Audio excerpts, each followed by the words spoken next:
Quando aparecer a tela do material, por favor, me avisem.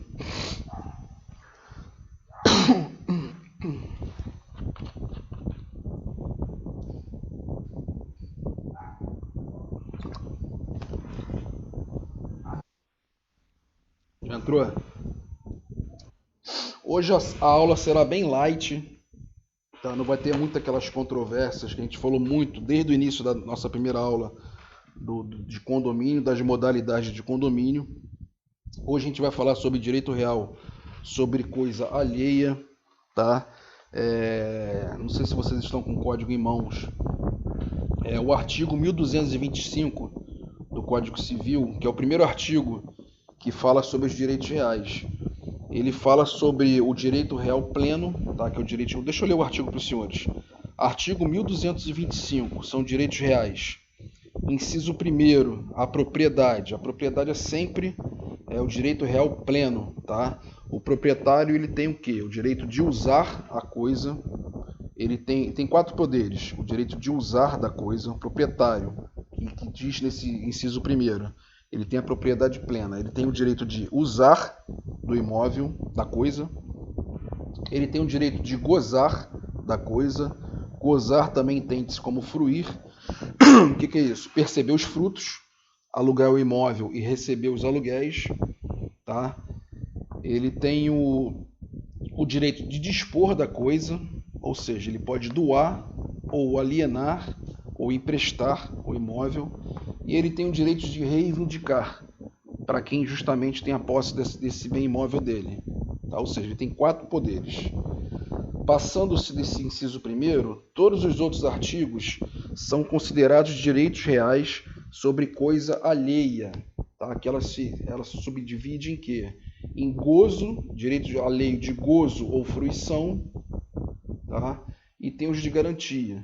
Os de gozo e fruição é o direito de superfície, servidões, usufruto, uso, habitação, direito do promitente comprador, concessão de uso especial para fins de moradia, concessão de direito real de uso e o direito de uso real de laje, tá?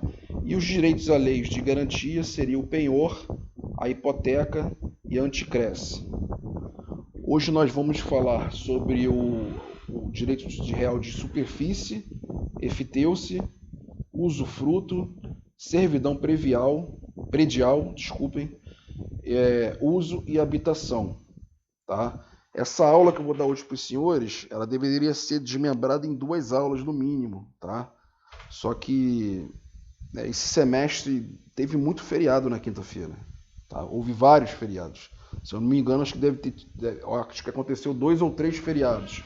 Prejudicou a nossa quinta-feira, prejudicou o nosso conteúdo, tá? Eu pretendo completar o conteúdo das nossas aulas, que eu coloquei no quadro naquele dia, da nossa ementa, nem que seja aqui em sala de aula, eu coloco, se faltar alguma coisinha, eu vou colocar o material escrito lá para os senhores, tá? Que eu sinceramente não estava prevendo com tantos feriados, tá? Não estou nem falando da pandemia, tá? E a aula que eu não pude ministrar há 15 dias atrás, eu vou repor amanhã, mas o que prejudicou o que prejudicou a nossa turma foi os feriados, tá?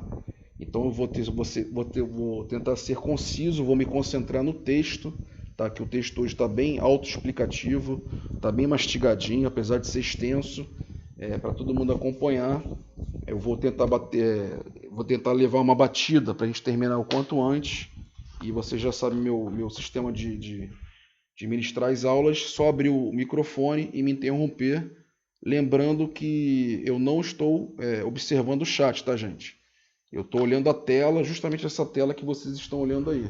Eu estou compartilhando minha tela sem acesso ao chat. Se pintar alguma dúvida no chat, o caso concreto, de uma tia, de um vizinho, de um parente, ou até um caso pessoal, só me interromper, que eu tiro a dúvida dos senhores.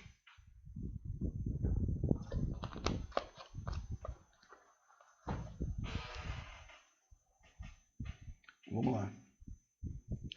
Primeiro direito real sobre coisa alheia vai ser o direito de superfície, tá? Quando a gente fala em construir em terreno alheio, a gente fala também em plantar, tá? Plantar ou construir em imóvel alheio.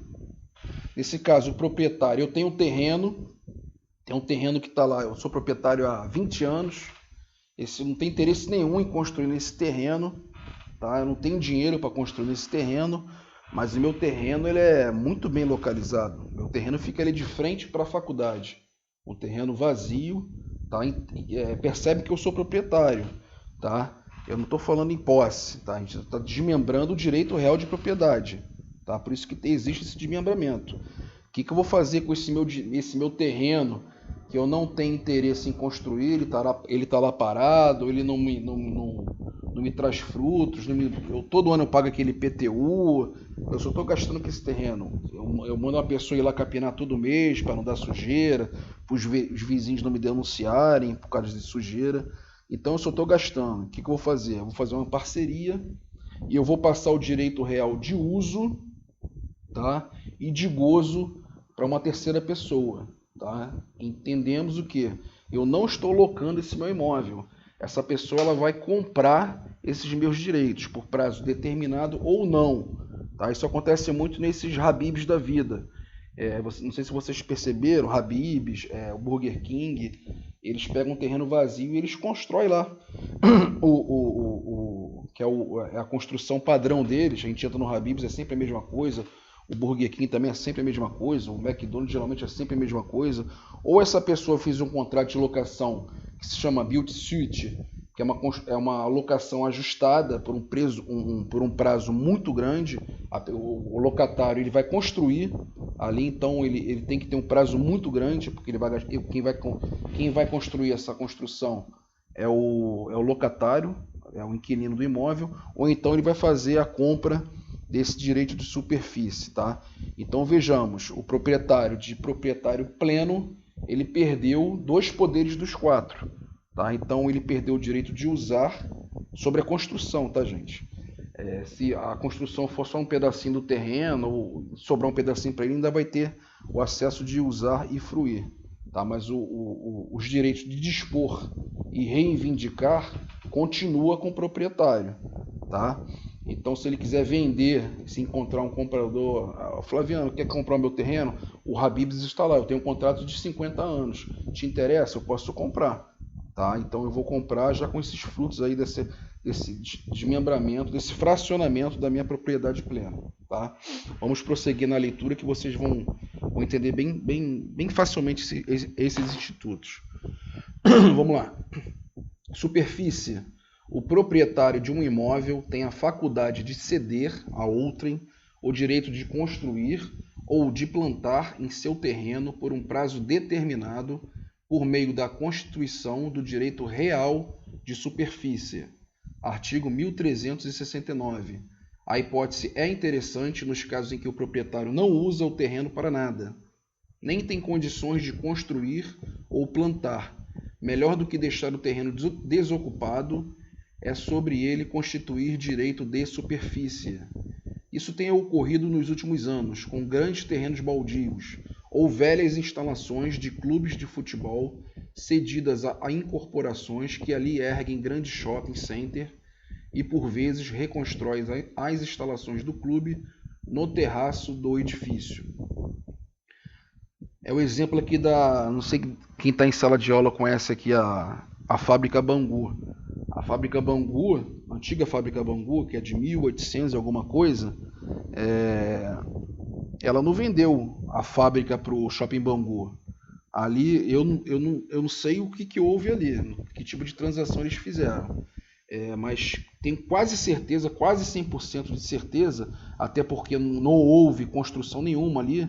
Ali é um prédio tombado, não se pode nem derrubar algumas árvores ali dentro do estacionamento. Eles só construíram e fizeram algumas modificações na área interna. Na área externa continua a mesma coisa. Então o Shopping Bangu, eu tenho quase certeza que, junto ao proprietário, Fábrica Bangu, eles constituíram ali o direito de superfície. Ou seja, o Shopping Bangu tem o direito de usar e de gozar dessa superfície, desse prédio, tá? Apesar de não ter construído, mas com certeza, quase certeza que foi um direito de superfície ali. Continuando. As vantagens do direito de superfície para o proprietário, chamado de concedente, são que ele não precisará alienar a coisa, nem gastar nada com a construção. Ou seja, o proprietário ele não está dispondo do direito dele, não está vendendo não, tá, gente? Ele não está alienando o imóvel dele, tá? Ao contrário, pode até receber algo por ela, pois a superfície pode ser onerosa e ainda adquire a propriedade do que for construído ou plantado por acessão ao solo.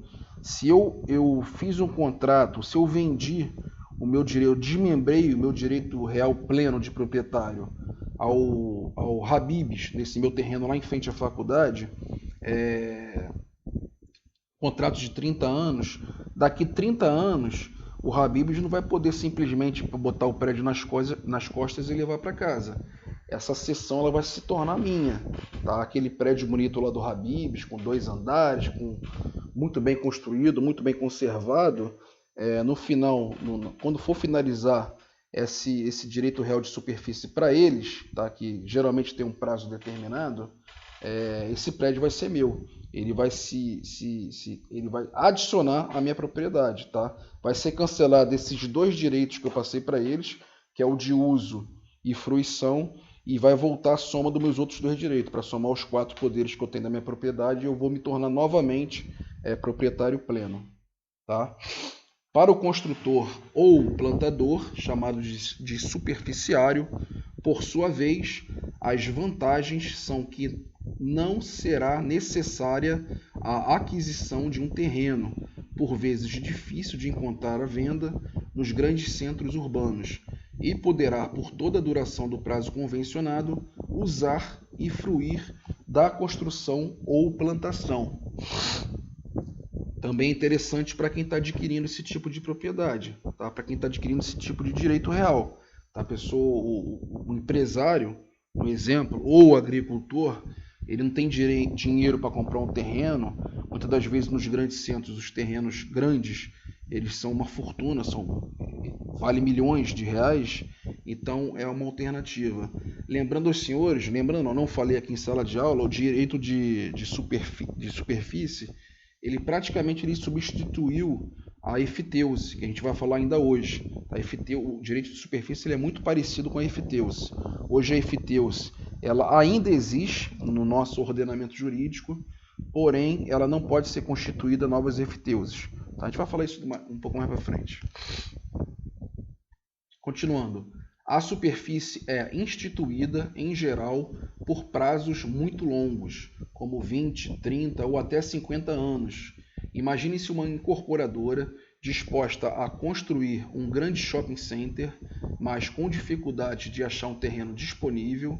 Por outro lado, imagine-se um clube com dificuldades financeiras, mas não disposto... Nós temos o exemplo ali, desculpe interromper a leitura, o Campo Grande Futebol Clube.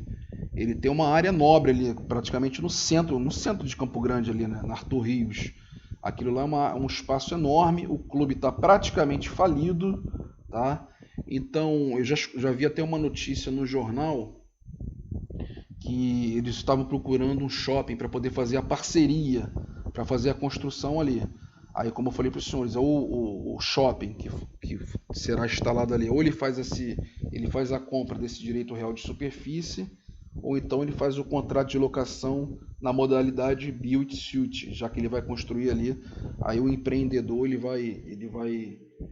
vai decidir qual é a modalidade melhor para ele, tá? Mas que o Campo Grande está agonizando ali, nós sabemos que está. Se eu não me engano, acho que o Campo Grande não está nem na 3ª divisão do futebol carioca. Então é uma alternativa. O clube, por sua vez, não perderá o seu espaço, principalmente se as instalações forem reconstruídas no terraço do shopping. Receberá um bom montante pela concessão da superfície e ainda poderá, como proprietário pleno, usar e fruir do shopping, findo o prazo da concessão. Aqui uma observação importante. Como proprietário pleno, ou seja, ele não é mais pleno. Desde o momento que ele cedeu, que ele vendeu o direito real sobre coisa alheia para o shopping, ele não vai poder usar nem fruir, tá? Mas o fim desse contrato que ele fez com o shopping, se ele fez um contrato de 30 anos, vamos utilizar o Campo Grande, né? Já que eu comecei com o Campo Grande. O clube do Campo Grande, ele vai ter um shopping ali futuramente. Um shopping novo, moderno, nem que leve 30, 50 anos, funcionando, com todos os locatários lá, com Burger King, com Habib's, com a C&A, com a loja americana como locatários. Ele vai ser proprietário de tudo, tá? O shopping, como eu falei para os senhores, ele não vai botar o proprietário, ele vai botar o proprietário não, o concedente, ele não vai botar o concessionário, desculpa, ele não vai colocar o shopping nas costas e levar para casa, tá? Trata-se, como se vê, de um excelente negócio. A superfície deve ser concedida por escritura pública e direito real sobre imóvel que somente se constitui pelo registro da escritura no cartório de registro de imóveis, artigo 1227 e artigo 1369, segunda parte. A concessão pode ser gratuita ou onerosa, e se onerosa, o pagamento poderá ser realizado de uma só vez ou em parcelas, dependendo do ajuste entre as partes. Ou seja, direito real sempre tem que ser registrado lá no cartório de registro de imóveis.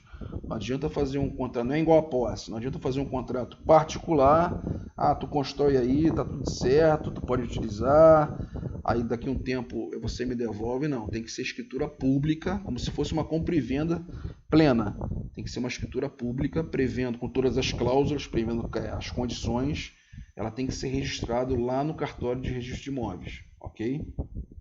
No caso de superfície concedida por pessoa jurídica de direito público interno, aplicam-se as normas dispostas no Código Civil naquilo em que não houver disciplina diversa em lei especial. Tá? Se não tiver nada disciplinando sobre a superfície, o proprietário, a pessoa jurídica de direito público interno, tiver uma lei específica regindo sobre isso, o Código Civil vai reger.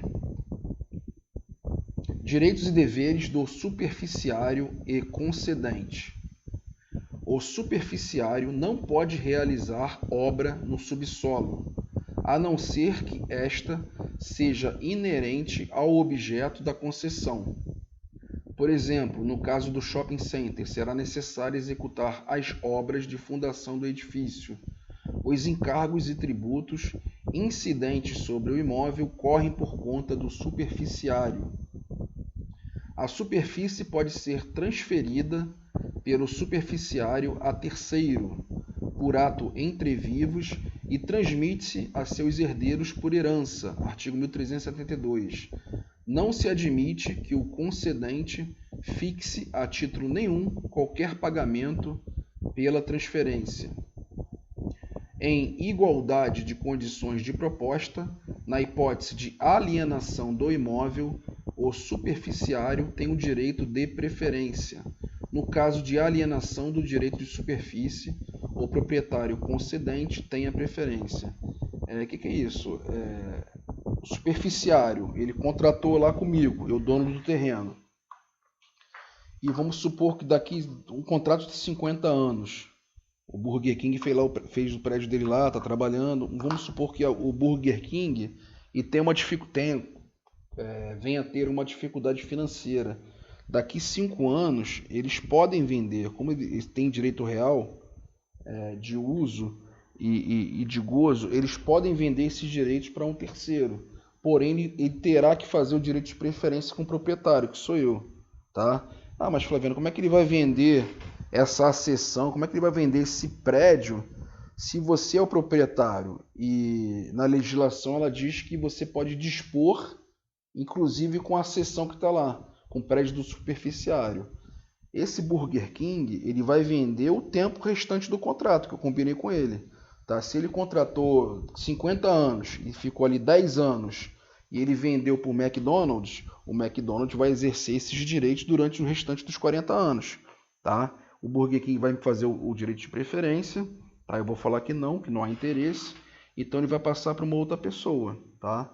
Inclusive, no caso invertido, eu, como proprietário do imóvel, ainda tenho o meu direito de dispor e reivindicar. Tá? Reivindicar é quando alguém invadiu meu imóvel injustamente, tome posse. Esse sim é o direito de reivindicar. E o direito de dispor é o direito de alienar. Tá? Então, como eu ainda preservei esses meus dois direitos, eu posso vender para qualquer pessoa. Tá? E eu acredito que será um excelente investimento para quem for comprar. Tá? E eu também deveria dar o direito de preferência para o superficiário. Chamar o Burger King e falar: Burger King, eu estou querendo vender esse terreno, não quero mais, você quer comprar? Se o Burger King falar assim: não me interessa, eu posso vender para outra pessoa. O futuro proprietário ele vai se utilizar desse contrato de superfície com esse superficiário, que nesse caso aqui nós estamos exemplificamos o Burger King, ok? Há uma controvérsia entre isso que vem falado aqui sobre encargos, incidentes, obra de subsolo, que tem uma controvérsia no Estatuto das Cidades com o Código Civil. Tá? Depois eu vou colocar no nosso material impresso, no material complementar, ele está mais bem especificado, são brigas, né, celeumas doutrinárias, tem a corrente majoritária, tem a corrente minoritária, que cada corrente ela leva por um lado. Então isso aqui não é nada pacífico na doutrina, não, tá? Nem tampouco na jurisprudência. Tá? O Código Civil, por exemplo, ele diz que os encargos e tributos e incidentes sobre imóvel correm por conta do superficiário. O Estatuto da Cidade diz outra coisa. No caso de construção de subsolo, também diz uma coisa. O 1369 do Código Civil, o Estatuto da Cidade, fala que não importa. Tá? O Estatuto da Cidade ele pega só a área urbana, não pega a área rural. Ou seja, esse superficiário ele pode construir tanto a parte aérea como a parte do subsolo, e o Código Civil ele é um pouco diferente. Prosseguindo. Extinção da superfície. O direito real de superfície extingue-se naturalmente pelo advento do termo final. Pode-se extinguir prematuramente se o superficiário der ao terreno destinação diversa daquela para a qual foi concedida. Artigo 1374. Por exemplo, concedeu-se a superfície para que o superficiário plantasse laranjas, mas em vez disso ele construiu no imóvel um hotel-fazenda. Ele descaracterizou, né, gente? Então o proprietário ele pode, vamos supor que esse proprietário seja dono de uma fazenda, ele já tem um hotel-fazenda, um terreno enorme, e ele faça esse contrato de superfície com o superficiário, ele ceda aquele pedaço lá para ele, que o cara chegou lá e falou que ia plantar laranja, ele faz um hotel-fazenda para poder competir com ele. Ele pode se valer pelas vias judiciais e extinguir esse direito real de superfície do superficiário, tá? Mas isso aí tem que ser algo grave, eu entendo dessa forma. Tipo assim, Burger King. Vamos supor que eu faço um contrato com o Burger King e daqui uns 10 anos o Burger King está vendendo salada, está vendendo roupa. Ou seja, na minha propriedade não interferiu em nada. O prédio está lá, eles só mudaram o ramo de atividade deles, mas no meu exemplo, meu terreno estava lá e eu não estava utilizando para nada. Vamos supor que nós contratamos isso um pagamento mensal, ou então já tenha recebido. Não adianta eu querer bancar seu esperto. Apareceu o McDonald's, quer comprar. Flaviano, vende para mim aquela superfície, o direito de superfície lá do seu terreno. Estou sabendo que o Burger King modificou o que vocês contrataram na escritura pública. Tem que ser algo grave, algo bem grave mesmo para esse proprietário entrar no judiciário e conseguir extinguir esse direito de superfície. Prosseguindo. Extinto o direito de superfície, os direitos de usar e fruir o imóvel, usar e fruir o imóvel retornam para o proprietário, que se torna proprietário pleno do solo e de suas accessões. Accessões são construções ou plantações, tá, gente? Independentemente de indenização, salvo se houver sido pactuado. O Burger King construiu esse prédio, se não tiver nada constando na escritura definitiva, que ao final do termo eu deveria indenizá-lo pela construção, esse prédio é meu. Tá? Finalizou lá, extinguiu o direito de superfície para o Burger King. Ele tem que me devolver a construção lá, bonitinha, certinho. Não tem nada que entrar com demolição, até porque ele precisaria pedir autorização à prefeitura.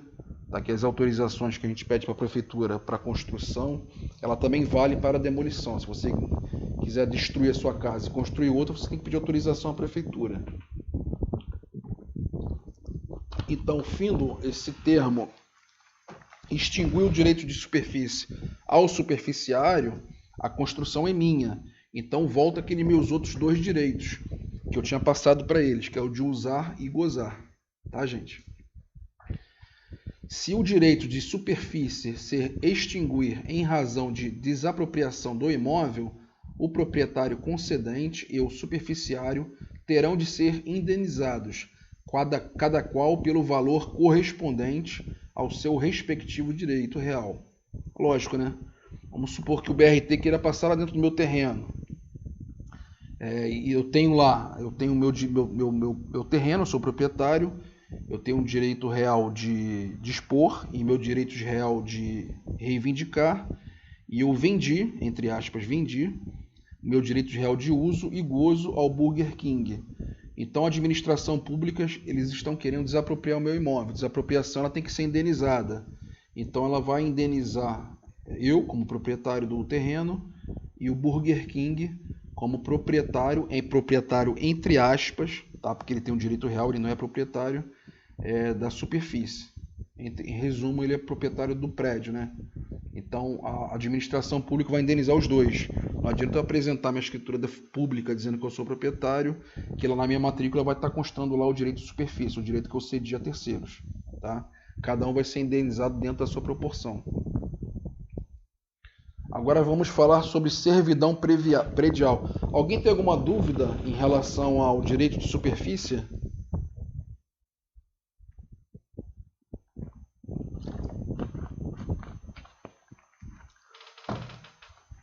Vamos prosseguir então. Vamos falar sobre mais um direito real sobre coisa alheia. Direito de servidão predial. Geralmente é servidão predial.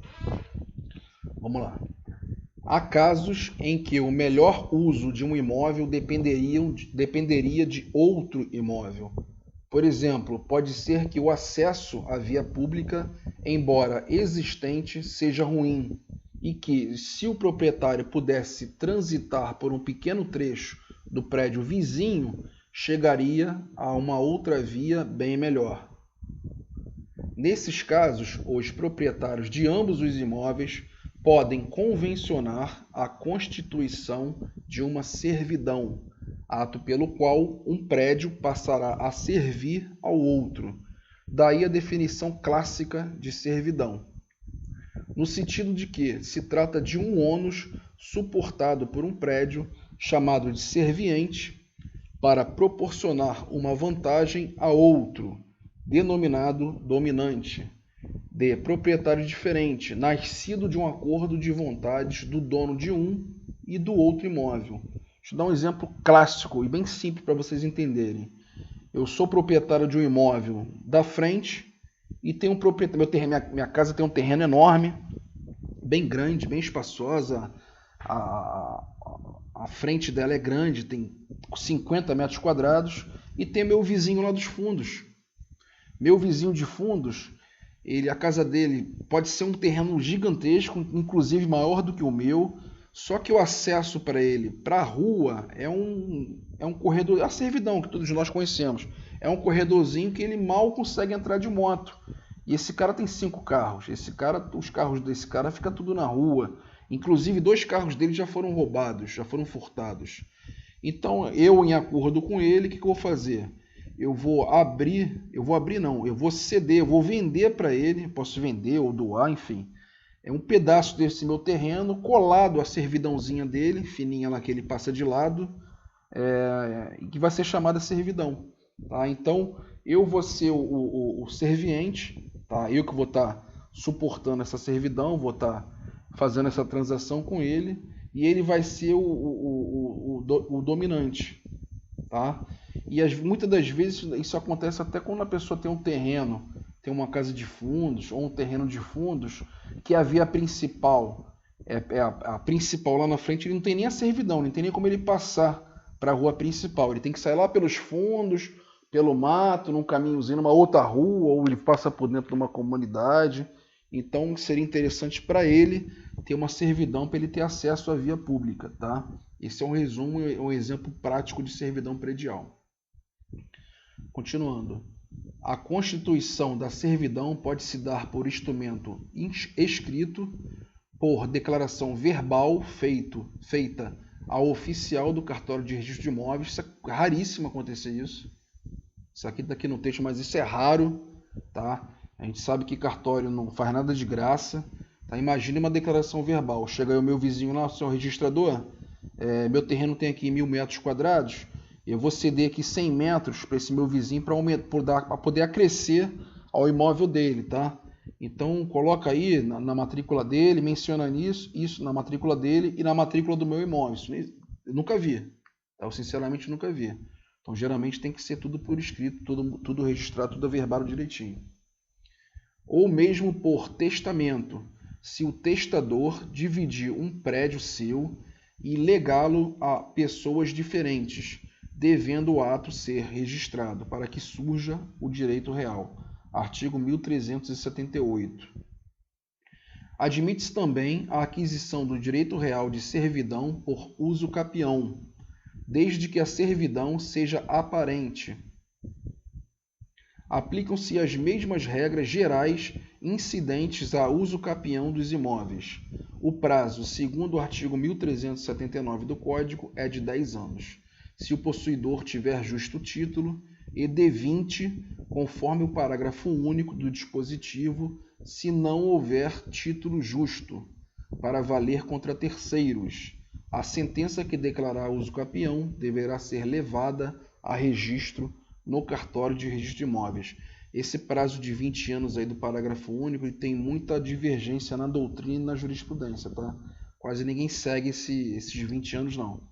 O prazo realmente esse prazo de 10 anos aí.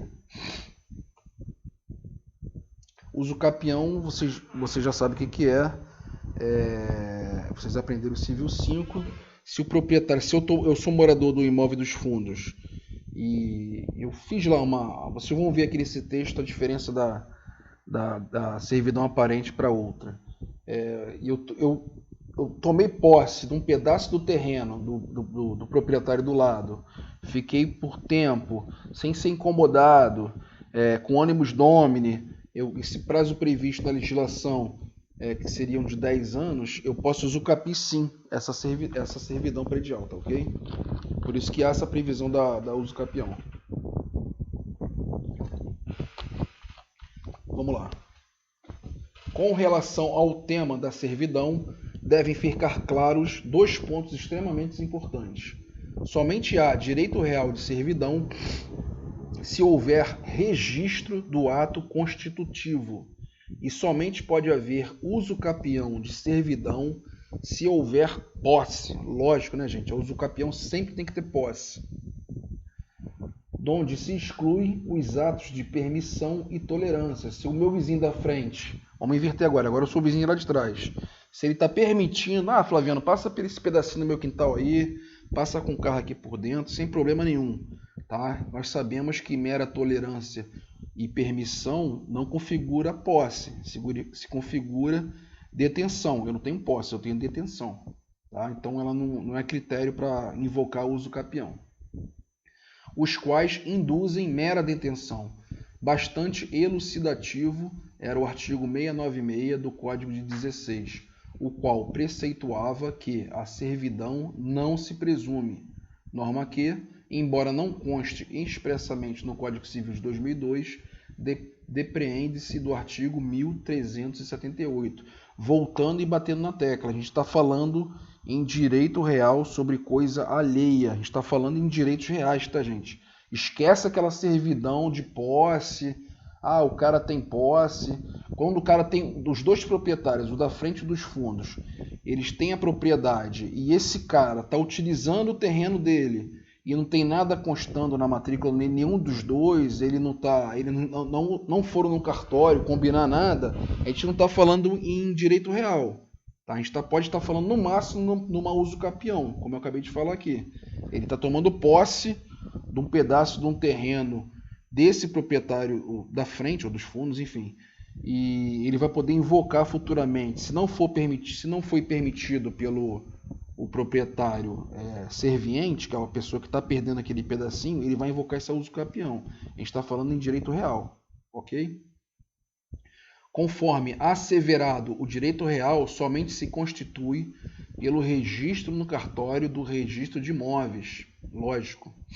O direito real de servidão, devidamente constituído, concede ao dono do prédio dominante é aquele cara que está pegando aquele pedacinho, que ele está tomando posse, não, que ele está tomando a propriedade desse pedaço que servirá como servidão. Tem um dominante, vamos voltar para aquele exemplo lá, eu sou proprietário da frente, eu estou cedendo a servidão para o meu vizinho dos fundos. Esse meu vizinho dos fundos, ele é o dominante, ele vai tomar conta daquela servidão e eu vou ser o serviente. Voltando aqui, o direito real de servidão, devidamente constituído, concede ao dono do prédio dominante o direito de usar uma determinada área do prédio serviente. Serviente, no caso, sou eu, que sou o morador da frente. Eu servi ao proprietário dominante. Toma aqui, anda por esse pedacinho do meu terreno, transforma isso numa servidão. O exercício do poder de uso, como você bem sabe, configura a posse do proprietário do prédio dominante. Todavia, antes da constituição do direito real, repita-se, pelo registro, não há poder de uso, nem qualquer outro. O que o proprietário do prédio dominante faz, verbalmente ou por escrito, é permitir atos do vizinho em seu terreno.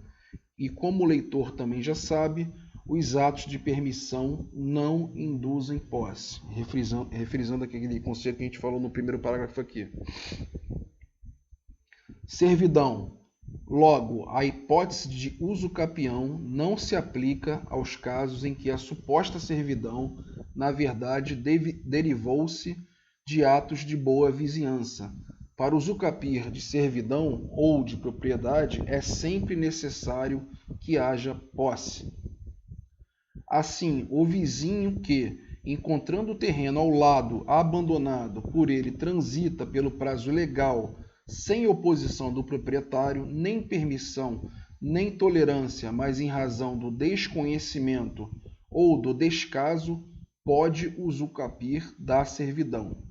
Veja-se que a diferença entre a tolerância e o descaso está em que, na primeira, o proprietário é diligente, mas, por boa vizinhança, tolera o ato do vizinho. No segundo, o proprietário é displicente e não se importa com o que se passa em seu prédio, por tê-lo abandonado. Classificação da servidão. Tradicionalmente, a doutrina classifica a servidão em urbana ou rústica, positiva ou negativa, contínua ou descontínua, aparente ou não aparente. Diz-se urbana a servidão constituída sobre imóvel definido como urbano, e rústica a que recai sobre imóvel rural. Positiva é a servidão que concede ao dono do prédio dominante um direito de ação, como o trânsito ou a passagem de fios. Negativa, por sua vez, é a servidão que impõe ao proprietário do prédio serviente uma abstenção, como, por exemplo, a de não plantar árvores na lateral direita do terreno para não projetar sombra no canteiro do vizinho. Na atualidade, pouco se tem constituído as servidões negativas. Ou seja, a positiva, ela dá total liberdade ao proprietário dominante.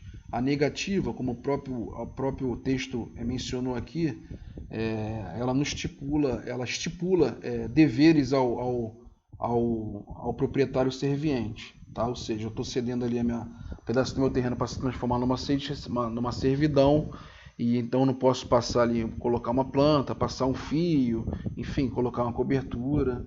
Isso aí é a classificação da servidão entre positiva e negativa. Mas a prática mesmo do mercado e o direito material civil é a positiva que impera, tá? Fala-se em servidão contínua quando seu exercício independe de ação, mas se dá por fato da natureza, o que ocorre, por exemplo, com o correr das águas por uma tubulação ou por um aqueduto. Considera-se descontínua a servidão cujo exercício depende de atos, como o trânsito, ou seja, a construção humana e a contínua pode ser fato ocorrido por questões da natureza. Se a servidão se manifestar em obras visíveis, ela é considerada, será dita aparente. Tá? Esse é o tipo de servidão aparente. É o caso de um aqueduto ou de um caminho traçado por onde se pode transitar. Se, todavia, não houver visibilidade, como no caso de servidão de trânsito sem caminho demarcado ou de servidão de receber águas que vazam de um poço sem caminho certo, a servidão será não aparente. Obviamente que toda servidão negativa será necessariamente não aparente. Vou dar um exemplo bem simples para os senhores. Vamos supor que eu tenho uma casa, a minha casa, é aquele exemplo que eu mencionei lá no início da aula. A minha casa ela não tem servidão nenhuma para a rua principal, minha casa é lá nos fundos. Então, para eu poder chegar lá na via principal, eu tenho que sair por um portãozinho nos fundos, passar por dentro de um terreno enorme, e são vários proprietários ali na mesma situação que eu. Muitas pessoas utilizam aquele terreno lá dos fundos, que a gente não sabe nem quem é o proprietário, mas existe um proprietário, e eu passo por ali para poder entrar e sair da minha casa. Tá? Então, esse tipo de servidão, ela não está demarcada, ela não está tracejada, então ela é chamada não, ela é chamada não aparente. Tá? Então, ela não é uma servidão aparente que é mais clássica como nós conhecemos. Tá? Mas acontece muito isso. O proprietário passar por dentro do terreno dos outros e vários proprietários passarem por dentro do terreno e não tem a servidão certa de cada um.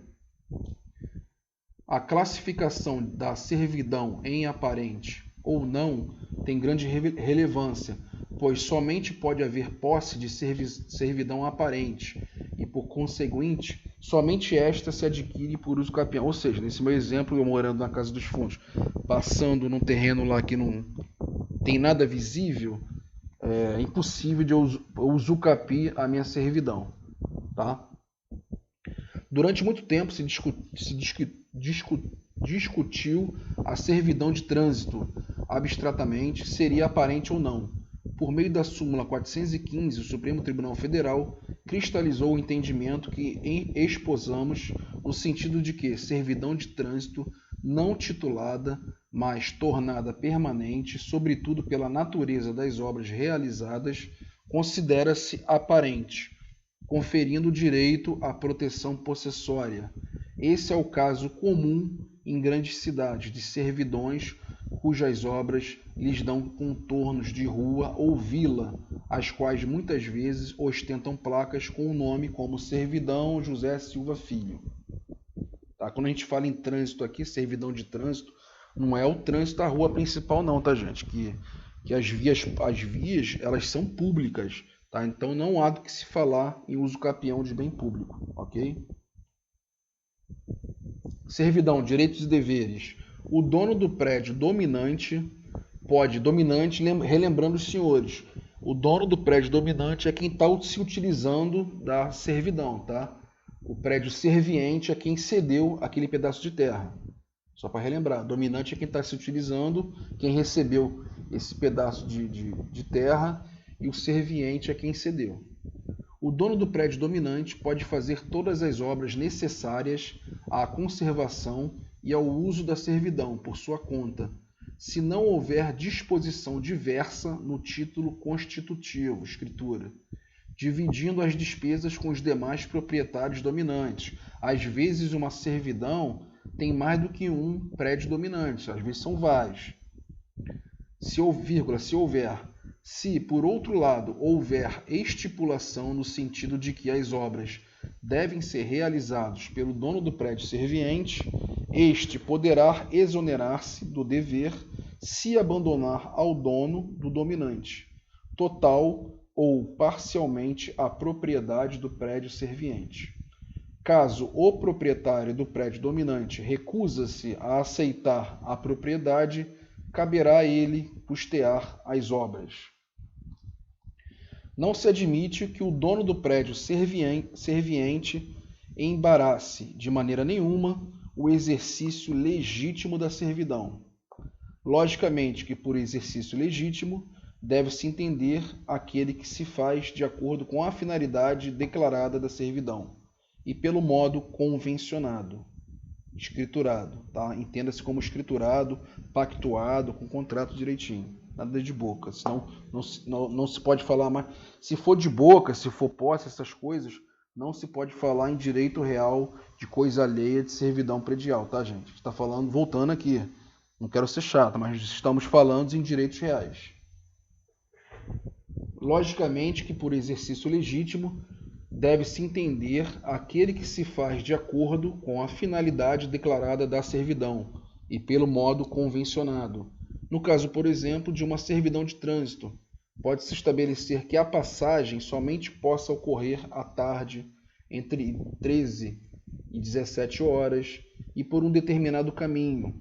Logo, se o proprietário do prédio serviente impedir que o dono do dominante use a servidão pela manhã, não estará embaraçando o uso legítimo, vez que não haverá que se falar em uso legítimo.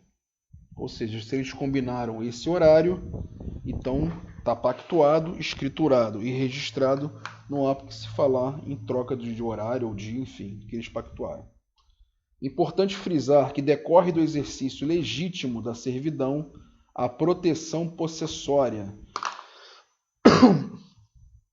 que se concede ao titular da servidão que efetivamente exerça posse e venha a sofrer alguma violação.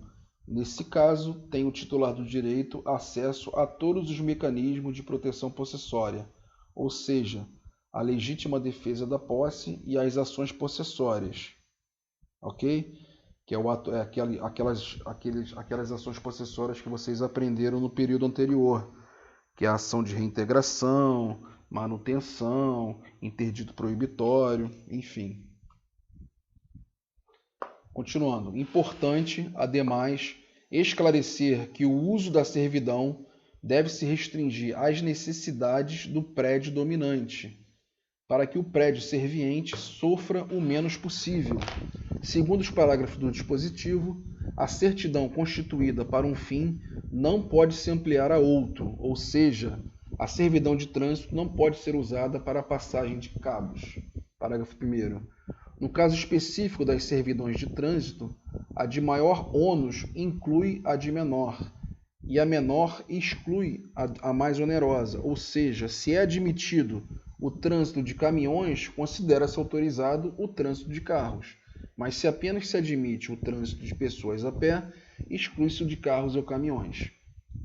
Se as necessidades da atividade agrícola ou industrial desenvolvida no prédio dominante impuserem ampliação da servidão, por exemplo, a passagem de mais fios da rede elétrica, o dono do prédio serviente é obrigado a sofrê-la mediante indenização.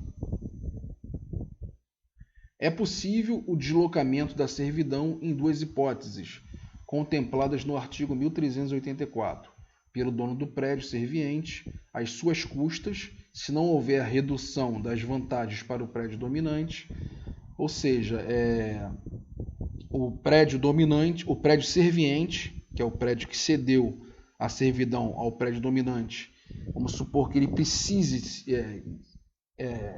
voltar ao estado original, aquele pedacinho de terra para ele pode fazer um acordo com o prédio dominante que está se utilizando daquela servidão por um outro lado, ou seja, está do lado direito, ele vai jogar para o lado esquerdo, mas isso tem que ser acordado, ele tem que fazer a construção e não pode, em hipótese nenhuma, prejudicar o prédio dominante, tá? Que tem que continuar da mesma natureza do que iniciou com essa servidão atual. Tá? Pelo dono do prédio dominante, por sua conta, se houver considerável incremento da utilidade da servidão e não houver prejuízo para o prédio serviente.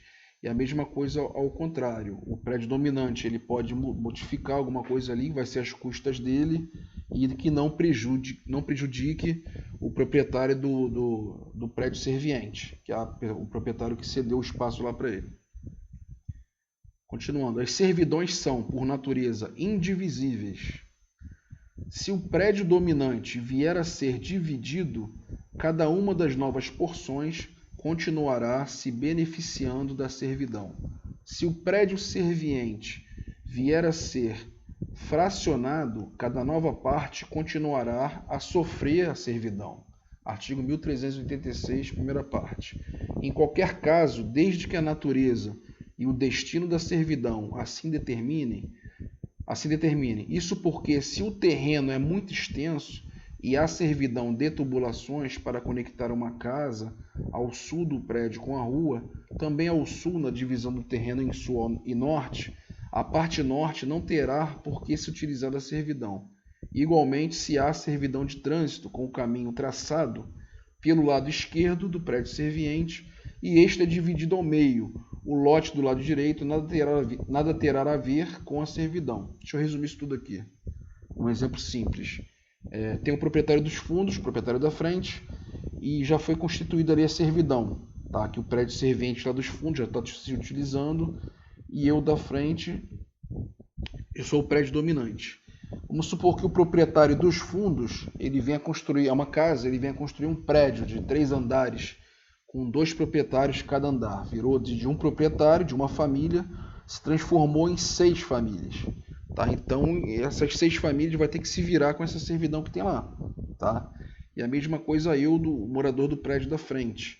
Tá? Se eu construir ali 3 apartamentos de 3 andares com 6 moradores, eu também vou ter, os moradores vão ter que obrigatoriamente suportar os efeitos, os direitos reais dessa servidão. Extinções das servidões. Pode-se extinguir uma servidão pelo cancelamento no cartório de registro de imóveis, por imposição da lei ou pela desapropriação do prédio serviente. O artigo 1388 do Código prevê as seguintes hipóteses em que o dono do prédio serviente pode requerer em juízo o cancelamento da servidão, independentemente da vontade do proprietário do prédio dominante. Ou seja, o dominante, eu vou repetir até o final da aula, até o final desse direito real. O prédio dominante é aquele que está usufruindo da servidão. Deixa eu voltar no parágrafo anterior, quando fala da desapropriação do prédio serviente. Lógico, né? Se o poder público ele desapropriar o meu imóvel, muitas das vezes vai levar junto a servidão, né? Então, o poder público vai ter que me indenizar e, conforme o caso, olhando o caso concreto, poderá também indenizar, se não for desapropriado, o prédio serviente, o prédio dominante, o que estava se utilizando da servidão. Tá? Ou então pelo cancelamento. As 2 partes entram num acordo, faz uma escritura e vai lá, registra no cartório de registro de imóveis. Tá? Voltando aqui no segundo parágrafo. O artigo 1338 do Código prevê as seguintes hipóteses, em que o dono do prédio serviente pode requerer em juízo o cancelamento da servidão, independentemente da vontade do proprietário do prédio dominante, quando tiver cessado a utilidade ou comodidade para o prédio dominante, que levou à constituição da servidão. Por exemplo, pela reforma da via pública às margens do prédio dominante, que torna o trânsito pelo prédio serviente desnecessário, quando o dono do prédio serviente resgatar a servidão, indenizando o dono do prédio dominante. A gente vê isso muito aí, não sei se os senhores observaram, tem alguns imóveis de fundos que muitas das vezes ele tem acesso à rua principal e, aqui, voltando àquele exemplo do terreno baldio que eu passava lá, quando eu morava no terreno dos fundos, vamos supor que o proprietário foi desapropriado ou então vendeu o terreno e agora está passando uma via pública ali. Tá? A maioria dos proprietários não observam esse dispositivo. Então, o proprietário dominante, ele, na realidade, ele fica com duas entradas no imóvel dele. Ele entra pela rua, a rua da frente. O imóvel dele, na realidade, era de fundos para uma rua e para a nova rua ele virou propriedade de frente, tá? A propriedade principal de frente para a rua. Então, o proprietário serviente que cedeu essa servidão, ele pode entrar judicialmente para ele poder recuperar aquela servidão e comprovar nos autos do processo que aquela servidão ela não é mais imprescindível para o proprietário dominante, tá? Logicamente indenizando o dono do prédio dominante. O dispositivo menciona, ademais, a hipótese de renúncia do titular. Ocorre que, nesse caso, não há oposição do dono do prédio dominante, vez que ele próprio renunciou ao direito. Com relação à renúncia, entende-se que deve ser expressa. É como se fosse uma escriturazinha de doação. É uma renúncia, ele vai a cartório, mantém público, ele renuncia à servidão e o proprietário do imóvel serviente, ele recupera aquele pedacinho de terra dele. Só levar registro. Ou através de ação judicial. Inclusive, o prédio dominante, na contestação dele, se não houver interesse, na contestação, ele pode invocar esse artigo e falar que não tem mais interesse, que ele está renunciando àquela servidão que pode voltar para o prédio serviente. Continuando, o artigo 1389 prevê as hipóteses de extinção por imposição da lei, em que se admite o cancelamento, mas não é ele o fato que extingue a servidão. Trata-se dos casos de reunião da propriedade de ambos os prédios nas mãos de uma só pessoa. Caso de confusão. Vocês tiveram uma aula com certeza desse instituto que é Direito das Obrigações da Confusão, quando não sabe a quantidade, enfim, quando dá confusão. E também esse instituto também é utilizado no Direito das Coisas. Por exemplo, o dono do prédio serviente compra o dominante, de supressão das obras da servidão por efeito de contrato ou outro título do não uso por 10 anos contínuo. O proprietário da frente comprou o proprietário dos fundos, a servidão, ela com certeza, se ele for transformar num bem imóvel só, quiser abrir o quintal ali, a servidão ela vai perder a sua utilidade. Vamos falar agora de... Alguém tem alguma dúvida sobre servidão predial? Já vou adentrar na efiteuse.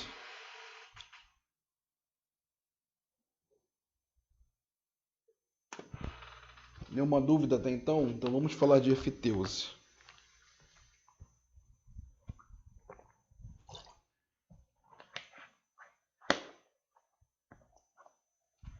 Vamos lá. Direito real de esse direito real, ele era muito utilizado antes da vigência do novo Código Civil, tá?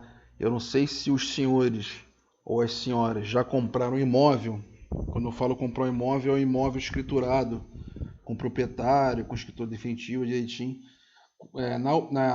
Na obtenção das certidões do imóvel, para poder levar para o tabelião, para lavrar essa escritura, há uma exigência chamada certidão efitêutica, que ela diz respeito à efiteuse.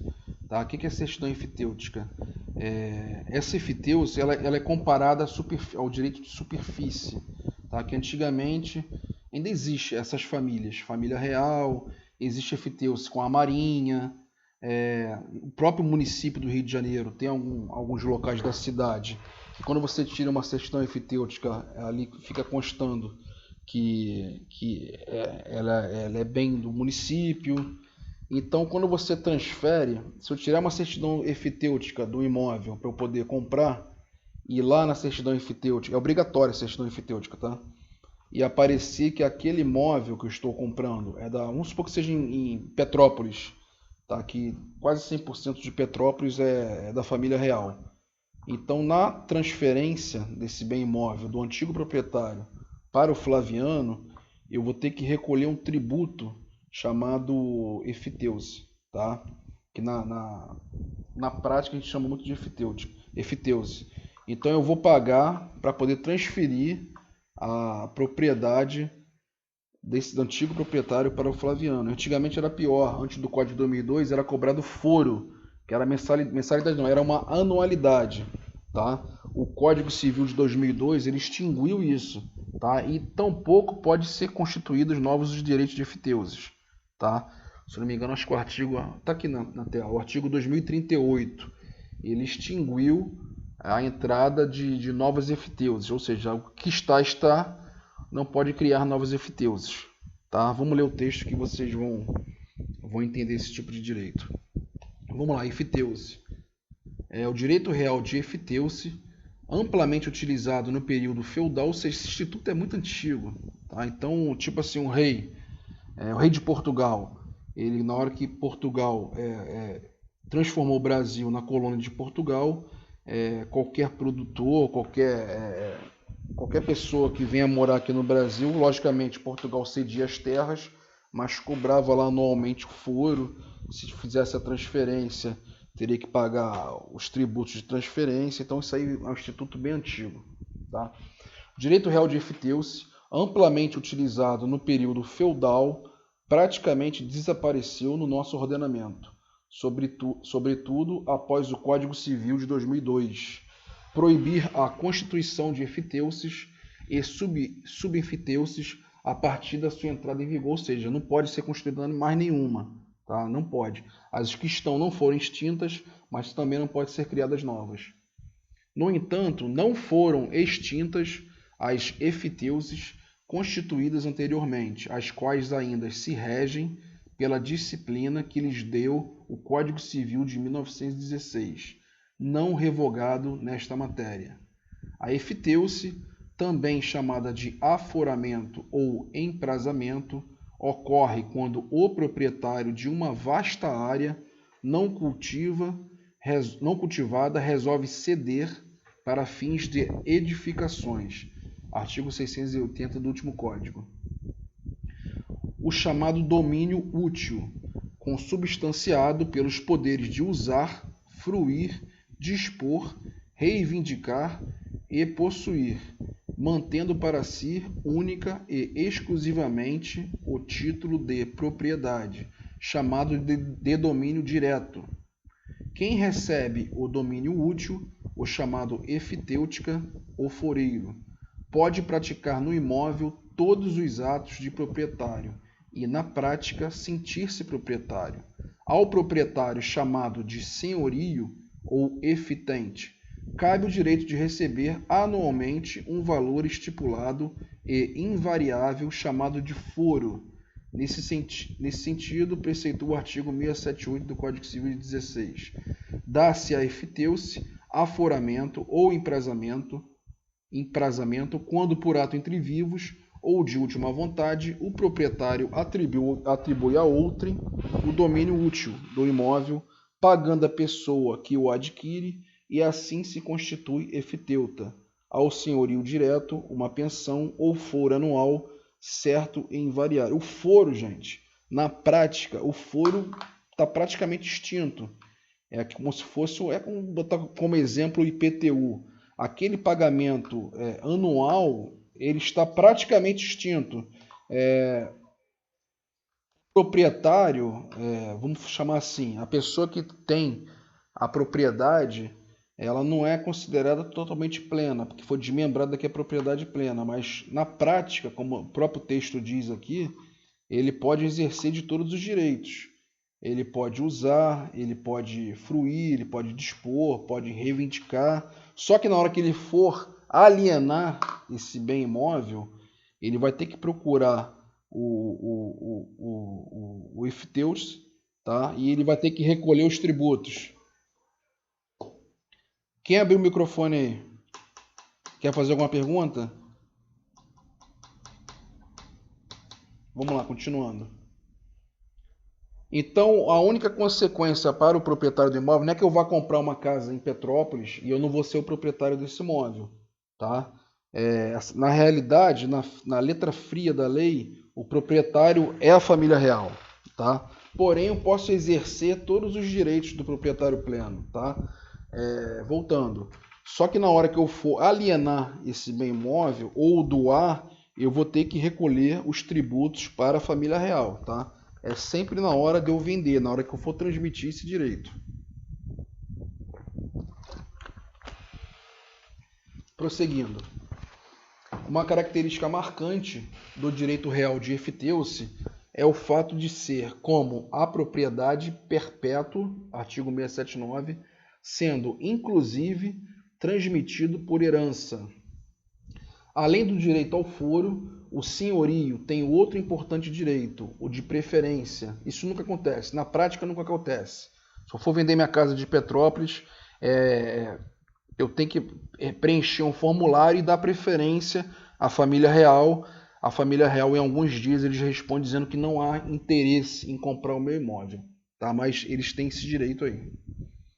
Caso o efteuta queira alienar, voltando aqui para não perder o raciocínio, além do direito ao foro, o senhorio tem outro importante direito, o de preferência, caso o efteuta queira alienar o domínio útil. Se não exercer a preferência, o senhorio fará jus ao chamado laudêmio, que é um valor em dinheiro fixado no título de aforamento. Ou seja, esse laudêmio é como se for, vamos entender, para poder fazer uma comparação, o laudêmio é como se fosse um ITBI, tá? Mas entendam, você pagando o laudêmio lá para a família real, vamos se utilizar lá do exemplo de Petrópolis, eu pagando o laudêmio à família real, isso não vai me isentar, eu não, né? A pessoa que está comprando, não vai se isentar de também pagar o imposto de transmissão, que é o ITBI, lá da Prefeitura de Petrópolis. A pessoa vai ter que pagar esses dois impostos. Não se confunde o laudêmio com o IPTU, que é um valor em dinheiro fixado no título de aforamento. Na falta de estipulação no título, o artigo 686 do Código de 1916 determina que o laudêmio será de 2,5% sobre o preço da alienação. A constituição de efteusis se difundiu durante o período feudal por permitir que o senhor feudal pudesse distribuir as terras do feudo para que os camponeses ali desenvolvessem suas atividades, mantendo o título de propriedade com o direito de receber o foro anual. No Brasil, há muitas efteusis públicas ao longo do litoral, as antigas efteusis de marinha, de titularidade da União, e alguns casos de efteusis particulares, como ocorre na cidade de Petrópolis, no estado do Rio de Janeiro. A cidade foi construída na área das fazendas do Córrego Seco e do Padre Correia, pertencentes pessoalmente ao imperador D. Pedro II, ou seja, aquela área era toda do imperador, o qual contratou um engenheiro alemão para projetar a cidade. Foi construído um palácio de veraneio para a família imperial e em toda a vasta área das fazendas foram constituídas diversas efteuses, distribuindo-se terras às famílias mais nobres do império e também a famílias de colonos alemães trazidas para o Brasil para servir de mão de obra na nova cidade. Está contando aqui a história da criação da efteusi lá de Petrópolis.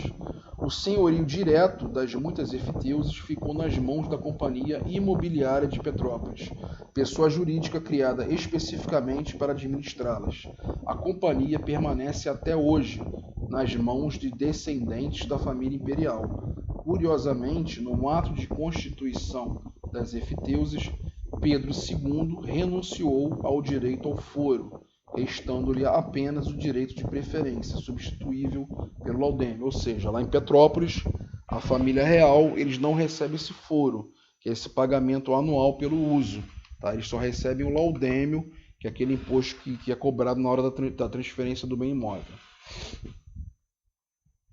Uma situação bastante curiosa se desencadeou desde a entrada em vigor do Código Civil de 2002, conquanto o artigo 2038 do novo Código tenha mantido as efteuses existentes e determinado que se lhes aplicasse o Código de 1916, proibiu no parágrafo 1º do dispositivo a cobrança de laudêmio ou qualquer prestação análoga nas alienações sobre o valor das construções ou plantações. Da redação do comando, não tão clara quanto seria desejável, depreende-se que, no mínimo, o legislador limitou a cobrança do laudêmio ao valor do solo, se não se interpretá-lo mais extensivamente, como proibitivo de qualquer laudêmio. Não obstante, ainda hoje há casos em que se cobra, em efteuses existentes, laudêmio baseado no preço da alienação. Isso é a prática do mercado, é essa. Tá? Então, mas como tem esse dispositivo que protege o comprador, aí se a pessoa está comprando, ela não vai querer perder tempo com ação judicial, mas a lei é clara. A lei é clara. Quer dizer, não é tão clara, né? Deveria ser mais clara, que senão eles não fariam isso. Mas tem essa previsão dizendo que não pode cobrar o laudêmio, que é o imposto de transmissão, das construções ou plantações. Geralmente eles se baseiam no direito do valor do IPTU. Aqui na cidade do Rio de Janeiro, quando você vai vender um imóvel, você entra lá com a sua inscrição municipal, a inscrição do IPTU, lá no site da prefeitura, e já sai o valor avaliado pela prefeitura. Tá? Já sai direitinho o valor.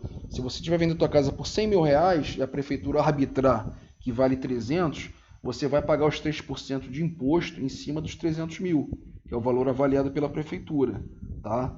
Então, o laudêmio, geralmente, esses senhorios, eles cobram em cima do valor venal, o valor de alienação se não for o pactuado na escritura, eles vão se basear no valor avaliado pela prefeitura.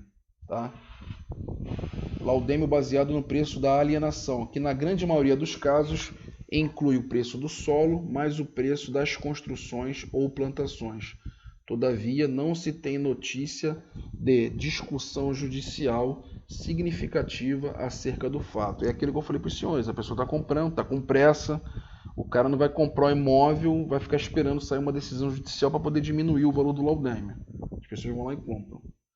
Por fim, vale destacar que, a despeito da lacuna legal, entende-se que a efteuse pode ser adquirida por uso capião, pelos mesmos modos pelos quais se adquire a propriedade por uso capião. É o que pode ocorrer, por exemplo, quando alguém celebra contrato de compra e venda de bem eftêutico e deixa de levar o contrato a registro, razão pela qual deixa de adquirir o direito real.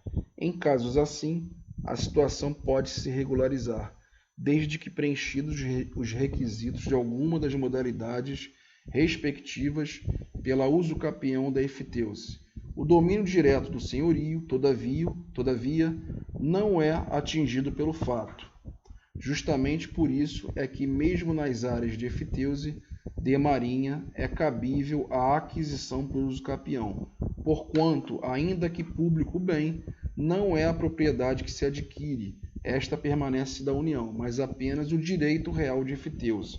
Ou seja, ao senhorio, ele não suporta a uso capião, para ele é indiferente. Tá? Então, se eu me apossei de um imóvel que ele é previsto desse instituto da efteuse, eu vou usucapir desse proprietário, tá? Dessa pessoa que tem um direito útil. Tá? Então, para o senhorio, na hora que eu definir meu usucapião, eu não vou ter que pagar nada. Tá? Não vou ser taxado de imposto nenhum, até porque eu não estou fazendo transferência alguma. Eu estou fazendo uma aquisição originária. Mas no próximo ato, quando eu for vender esse imóvel, após a minha usucapião, que eu me transformei em proprietário, vai ter a previsão legal da cobrança do laudêmio. Então, ou seja, vou vender para outra pessoa, para eles não importa se o imóvel foi usucapido ou não, o futuro comprador ele vai pagar o laudêmio. Vamos falar agora sobre o usufruto, que é o penúltimo instituto dessa noite, 9h30 já. Usufruto. Usufruto consiste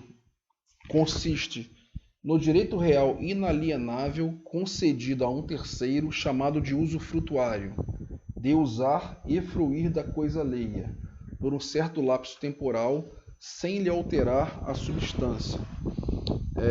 O proprietário pleno, quando ele cede o direito de uso e fruição para uma pessoa, essa pessoa é chamada de usufrutuário. O proprietário ele perdeu esses dois direitos, ele cedeu esses dois direitos, mas ele ainda continua como proprietário. E esse proprietário ele é chamado de nuproprietário, ou seja, ele foi despido desses dois direitos, o direito de usar e o direito de gozar. Tá? Esse nuproprietário ele vai poder utilizar o imóvel, é direito real, tá, gente? Ele vai poder se utilizar desse imóvel, ele vai poder locar esse imóvel, ou seja, no contrato de locação, eu sendo proprietário, eu fiz uma cláusula de usufruto para um filho meu, se ele for alugar esse imóvel, quem vai configurar lá no contrato de locação será o usufrutuário, não será o nuproprietário, porque eu já estou despido desses dois poderes.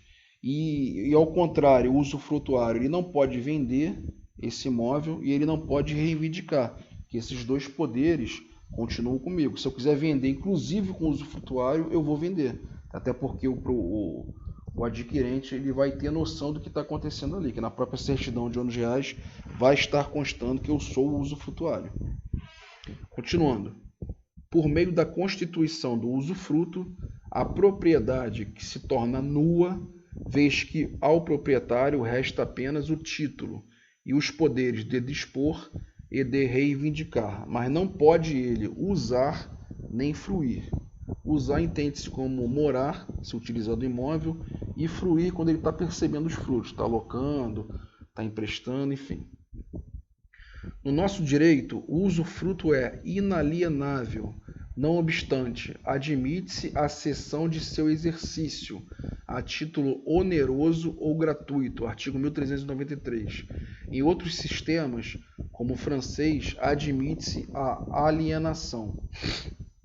Pode ser que você se pergunte qual a diferença entre alienar o direito e ceder seu exercício. Em primeiro lugar, a alienação faz operar uma sucessão do titular do direito, que era um, e passa a ser outro. Enquanto no caso da cessão, o titular do direito permanece o mesmo, apenas terceiro passa a exercê-lo.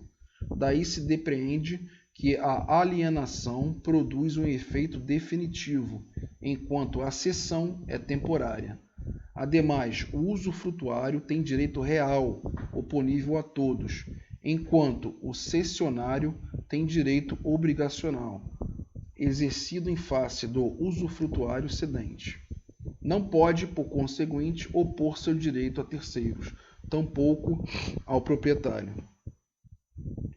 Segundo o artigo 1390 do Código, o usufruto pode recair em um ou mais bens, móveis ou imóveis, e em um patrimônio inteiro ou parte dele, com abrangência total ou parcial dos frutos e utilidades. A constituição do usufruto de bens imóveis, obviamente, depende do registro no cartório de registro de imóveis. Admite-se também sua aquisição por uso capião. Entenderam que o instituto ele é bem flexível, né? Ele pode ser completo ou parcial, tá? Isso aí depende muito de acordo entre as partes. O usufruto, em regra, entende-se aos acessórios da coisa e seus acrescidos, havendo entre os acessórios e os acrescidos coisas consumíveis. Tem o usufrutuário a obrigação de restituí-los ao proprietário e, se a restituição for impossível, deverá dar o equivalente em gênero, qualidade ou quantidade, ou por fim, o valor estimado ao tempo. Isso aqui quando fala em quantidade, gênero e qualidade, a gente está falando em bem móvel, tá? Ou por fim, o valor estimado ao tempo da restituição. A regra nada mais é do que decorrência do próprio conceito de usufruto, o qual prevê que a substância da coisa não pode ser alterada. Se houver no imóvel sobre o qual se constitui usufruto, florestas ou qualquer das fontes de recursos minerais previstos no artigo 1230, devem o proprietário e o usufrutuário fixar previamente a extensão da exploração e o modo de fazê-la. No caso do usufruto sobre universalidade ou cota-parte de bens, o usufrutuário tem direito à parte do tesouro achado por outrem no prédio, bem como ao valor dado pelo vizinho confinante em pagamento da meação de parede, cerca, muro, etc.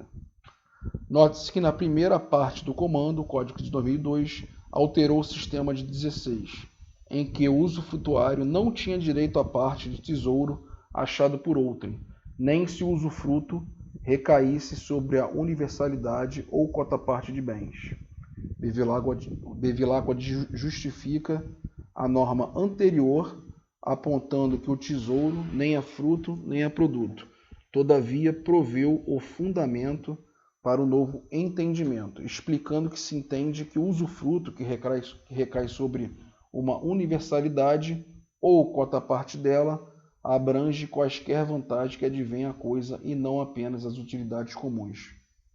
Esse conceito aqui de tesouro, de cota-parte com vizinho confinante, eu vou deixar um texto mais completo sobre isso lá no material de vocês, tá? Porque essa parte aqui, sinceramente, não desinteressa no curso de graduação. A intenção aqui é poder explicar a diferença do instituto usufruto para os outros e a diferença entre o usufrutuário e o nu proprietário, tá? Vamos continuar. Classificação do usufruto. Costuma-se classificar o usufruto quanto ao modo de constituição em judicial, legal, convencional ou por uso capião. O uso capião pode até se entender como se, na doutrina até fala como um misto. O legal, que é a previsão legal, ele está no 1689, que é os pais dos bens dos menores, tá? Tem essa previsão no 1689 do Código Civil e o 1652 do inciso 1º, tá? Que seria o cônjuge. O voluntário é a autonomia privada, que é quando eu dou o meu imóvel, pode ser dos dois lados. Eu faço a doação desse meu imóvel aos meus filhos, porém eu posso transferir para eles serem os nu proprietários, tá? E eu ser o usufrutuário. Coloco essa cláusula no contrato de compra e venda, de doação, e no meu falecimento não vai ser preciso nem abrir. É uma forma inteligente de não gerar brigas depois do falecimento, para não ter aquele inventário que a gente sabe que geralmente tem briga. Eu posso fazer a doação do meu patrimônio aos meus filhos e colocar uma cláusula de usufruto que eu passei a propriedade para meus filhos, só que eu continuo usando e usufruindo dos meus bens imóveis na qualidade de usufrutuário, ou seja, eles nunca vão conseguir cancelar esse usufruto, tá? Só depois do meu falecimento, ou a não ser que eu demole e coloque um prazo lá convencionado no contrato, mas se for cliente meu, não vou orientar dessa forma. E da mesma forma, a forma inversa, eu posso transformar meus filhos em usufrutuário, tá? Eu continuar sendo proprietário. A extinção do usufruto pode ser feita inclusive com o falecimento deles. Com o falecimento deles, na qualidade de usufrutuários, volta esses dois poderes para mim. E volta eu de nu proprietário, vou voltar a ser o proprietário pleno, tá? É o direito que estavam com eles de usar e gozar da coisa, eles voltam à titularidade do proprietário. Vamos para o texto. Costuma-se classificar o usufruto quanto ao modo de constituição. Eu estava falando sobre o 1689. Esse tipo de usufruto legal, o artigo 1689, ele prevê os pais dos menores. Vamos supor que um filho meu, um filho menor, um filho de 12 anos, ele tenha recebido um apartamento, uma doação, ou algum parente meu comprou e colocou no nome dele. Então, ele vai ser o nu proprietário, até porque ele é um incapaz, e eu vou ser o usufrutuário, por força de lei. Por isso que é chamado usufrutuário na modalidade legal, a classificação legal. O artigo 1689 prevê desta forma: eu vou ser o usufrutuário e ele o nu proprietário. Eu vou poder me utilizar do apartamento que ele ganhou, ou alguém comprou para ele, e ao completar os 18 anos, esse usufruto é extinto, tá? Mas durante esse período eu vou poder me utilizar e poder fruir desse bem imóvel dele. Costuma-se classificar o usufruto quanto ao modo de constituição, em judicial, legal, convencional ou por uso capião, quanto ao objeto, em próprio ou impróprio, quanto à duração, em vitalício ou por prazo determinado, quanto ao número de usufrutuários, em individual ou simultâneo. Fala-se em usufruto judicial para se referir à hipótese de usufruto requerida pelo exequente no processo de execução por reputá-lo menos gravoso para o executado e eficiente para o recebimento do crédito. Tem essa previsão legal também. Legal ou legítimo é o usufruto constituído pela própria lei, como no caso dos pais, com relação aos bens dos filhos menores, do cônjuge, com relação aos bens particulares do outro, e dos índios com relação às terras que ocupam. Diz-se convencional, por sua vez, o usufruto instituído unilateralmente, em testamento ou por acordo de vontades, em contrato, sujeito a registro se o bem for imóvel e a tradição se for móvel. Já a hipótese de uso capião, embora mencionada no artigo 1391 do Código, não foi disciplinada pelo legislador, cabendo sua normatização à jurisprudência e à doutrina. Esta, todavia, pouco escreve sobre a matéria. Em Bevilacqua encontramos a lição no sentido de que se adquire usufruto pela uso capião nos casos em que aquele que constitui o usufruto não era proprietário da coisa, embora aparentasse sê-lo. A uso capião se regeria, por analogia, pelas normas que disciplinam a uso capião ordinária e extraordinária da propriedade dos bens imóveis. O usufruto é próprio quando a mesma coisa entregue ao usufrutuário é posteriormente restituída ao nu proprietário, e impróprio quando recai sobre coisa consumível, de modo que a coisa restituída será outra, porém da mesma espécie. Qualidade e quantidade.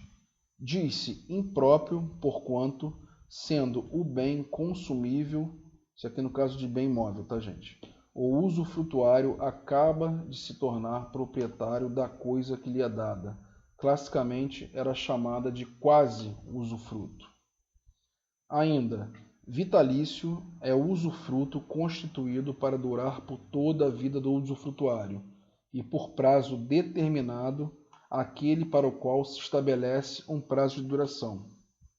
É aquilo que eu falei. Eu faço uma escritura de doação para um dos meus filhos e eu posso colocar ou de forma vitalícia, tá? A vida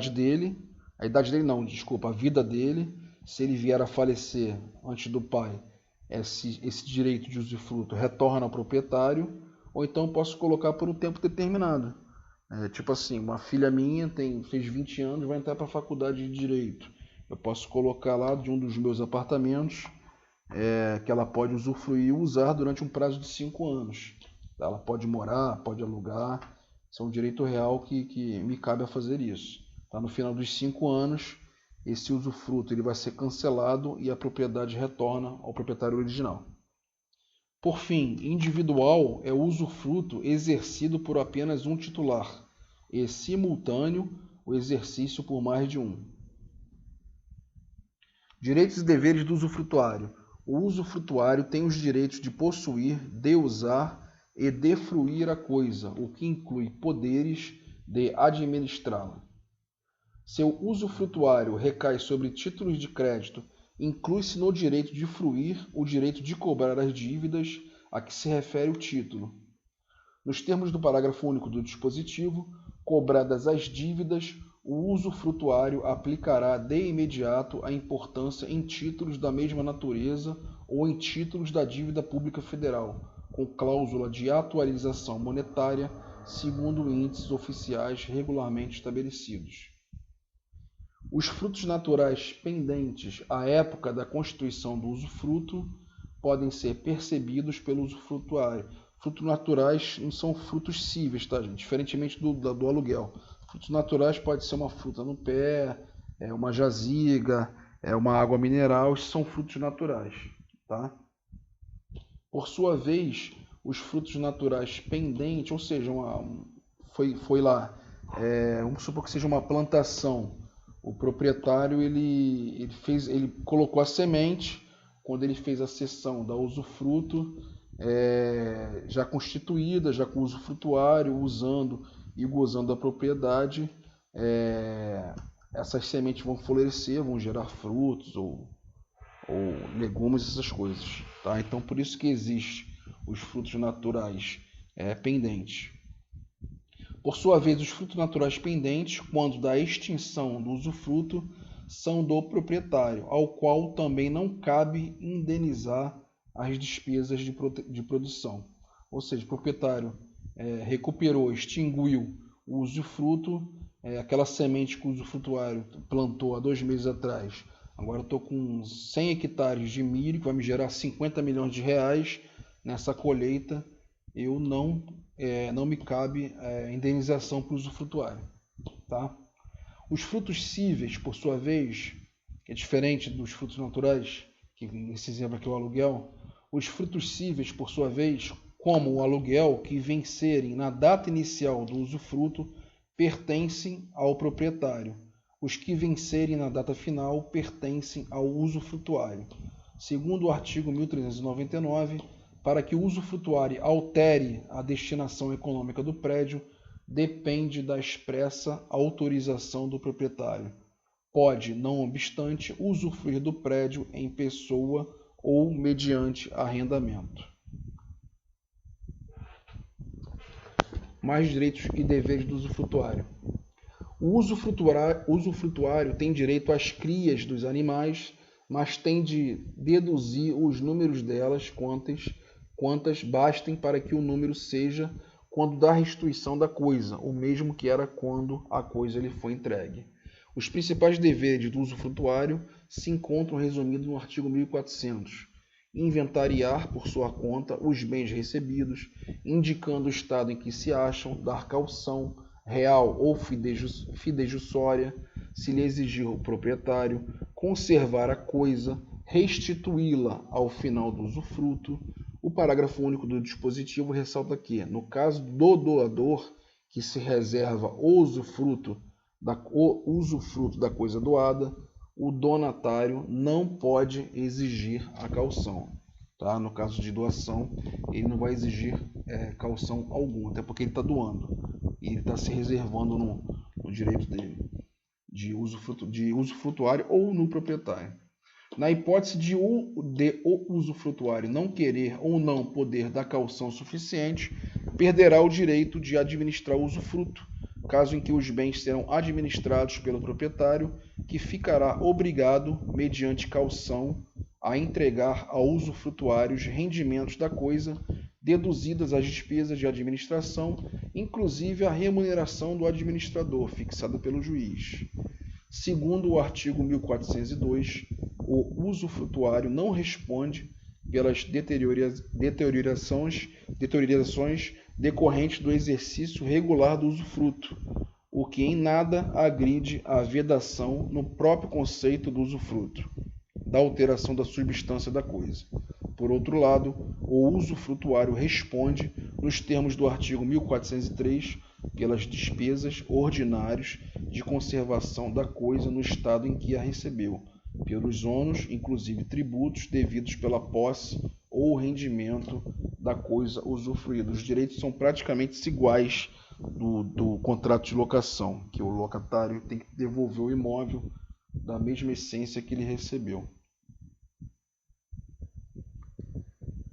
Prosseguindo, cabem ao nu proprietário as despesas com reparações extraordinárias de custo elevado, na linguagem do Código, que não forem de custo módico, devendo o usufrutuário dar-lhe os juros do capital despendido com as que forem necessárias à conservação da coisa, ou que aumentem seu rendimento.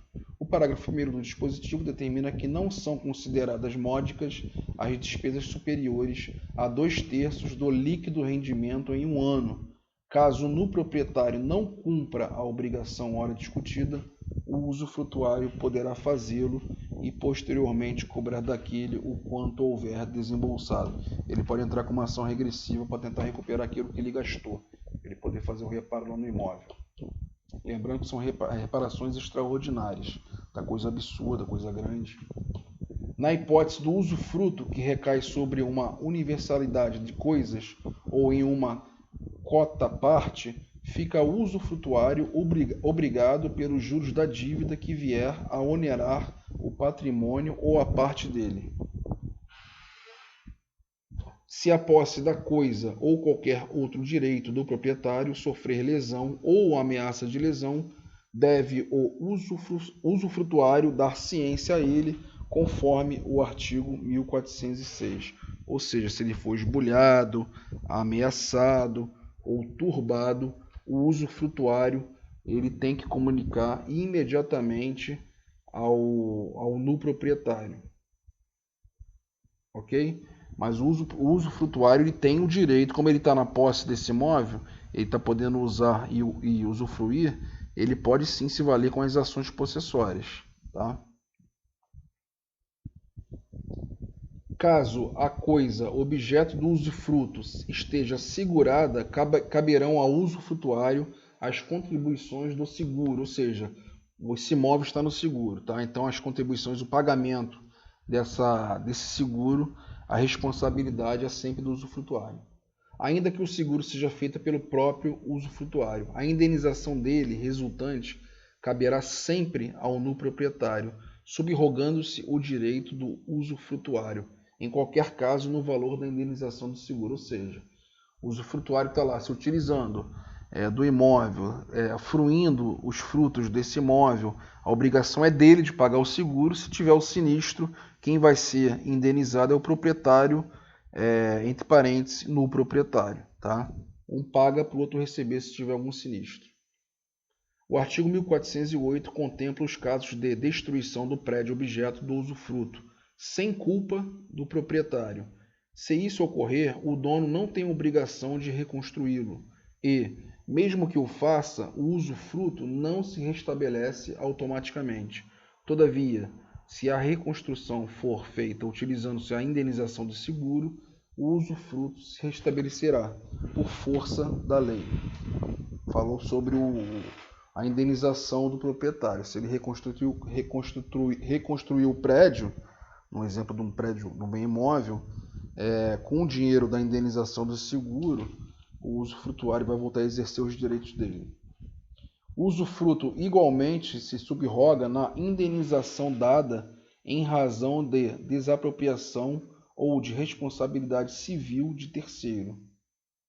Ou seja, se o imóvel for desapropriado pela administração pública, tá?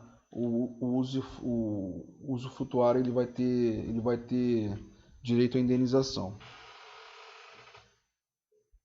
Extinção do usufruto. São hipóteses de extinção do usufruto contempladas no artigo 1410 do Código: renúncia ou morte do usufrutuário, extinção da pessoa jurídica em favor de quem o direito foi constituído, decurso de 30 anos desde a sua constituição, se em favor de pessoa jurídica, cessação do motivo de que se origina, destruição da coisa, sucessão do usufrutuário na propriedade, caso em que se diz que houve consolidação, ou seja, eu sou o meu filho, ele é usufrutuário e eu sou o proprietário.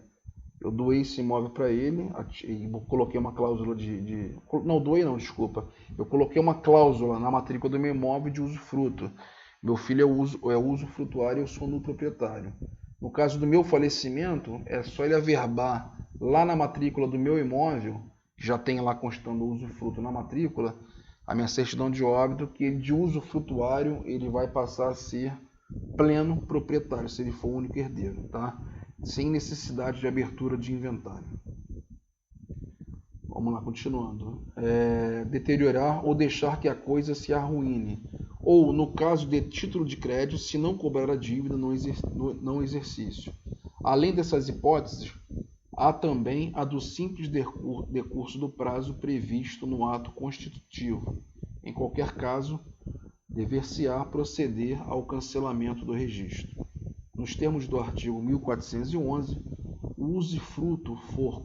se o usufruto for constituído em favor de duas ou mais pessoas, usufruto simultâneo, a parte de quem falecer se extinguirá, a não ser que se haja estabelecida a denominada cláusula de acrescer, segundo o qual a parte do falecido deve ser acrescida à do sobrevivente.